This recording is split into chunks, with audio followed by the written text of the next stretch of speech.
You know what I love about Tiffany from Plum? She's so real and so honest. She's so great. She's a very down-to-earth lady, and that's who you're hearing there with Marc Martel, and it's beginning to look a lot like Christmas. And that's who you're hearing right now with us, Marc Martel with Rochelle and Carter on KSBJ. So you have an incredible voice. We got a little game for you here in just a few minutes to see how your singing chops are. Well, we won't even go with the title. That's a whole nother thing. Okay, that's a whole nother thing. We have a game for you. But you've been told that you sound like a lot of different people, and one is Freddie Mercury from Queen. You know, we are the champions, so many incredible, we will rock you. And you have taken that as an honor over the years. Absolutely. People say, who do who you sound like. And you actually, a few years ago, were in the running, because Freddie Mercury has since passed away, to tour with Queen and do the vocals.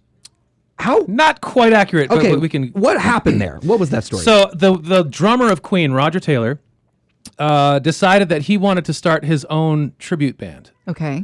Because especially in Europe and the UK, there's Queen tribute bands all over the place, and some are great, some are not so great, in his opinion.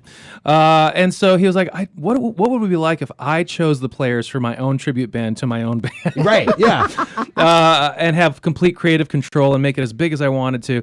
And so he put out like an all-call audition online for North Americans to audition for this band called the Queen Extravaganza. Okay. And so I uploaded my video because I just felt like, how could I not do this? People have been telling me I sound exactly like this guy, and I think I have a good chance of winning. And that could be like a fun thing to do. You know, I'd never done anything like that before. And so I uploaded my video and it went viral, and I won the position of lead singer for this band.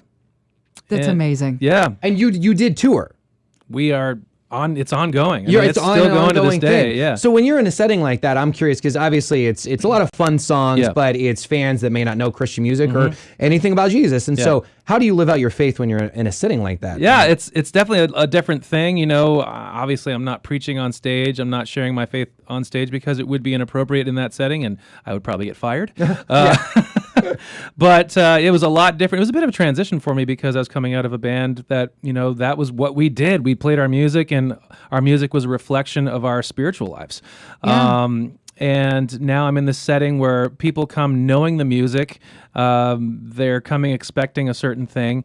And, you know, the best compliment I ever got in the Queen Extravaganza after a show, this woman came to me with tears in her eyes, and she was like, there's something spiritual tonight that happened. I don't even know what it is, but, and that's all she could say. That's all she said.